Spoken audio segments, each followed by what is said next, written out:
everyone, today is day 12 and আজকে আমরা practice করব ভয়েস এবং ডায়লগস প্র্যাকটিস। কেননা যদি কোনো প্রতিযোগিতায় অংশগ্রহণও করতে যাই সেক্ষেত্রে কিন্তু সবার সামনে নিজের প্রেজেন্সটা ঠিক রাখা এবং সবার সামনে কনফিডেন্সের সাথে কথা বলা মাস্ট ইম্পর্টেন্ট। প্র্যাকটিস করব কিভাবে? আমরা একটা আয়নার সামনে দাঁড়িয়ে নিজে নিজে কথা বলে প্র্যাকটিস করবো। এটা কিন্তু আমি আগেও করেছি, বাট আজকে ব্যাপারটা অন্যরকম। আজকে আমি একদম সামনাসামনি ভয়েস দিচ্ছি। এই প্র্যাকটিসটা সবার কাছে অনেক লেম মনে হলেও এটা কিন্তু খুবই ইম্পর্টেন্ট একটা পার্ট। কেননা তুমি মনে করো এটা তোমার সামনে, তুমি আয়নার সামনে তুমি নিজে নয়, তোমার সামনে অনেক অডিয়েন্স এবং অনেক মানুষ যারা তোমাকে দেখছে এবং তোমার জাজেসরা তোমাকে কোয়েশ্চেন করছে, সেই কোয়েশ্চেনের আনসার তুমি করছো with confident.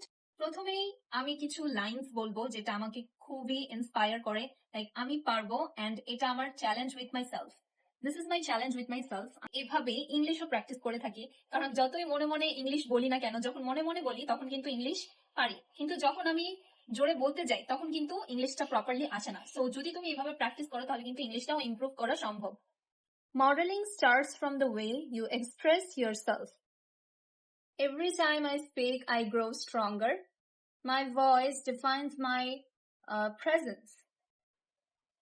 I am not waiting for my chance. I am creating it. And I believe in myself that I can do this.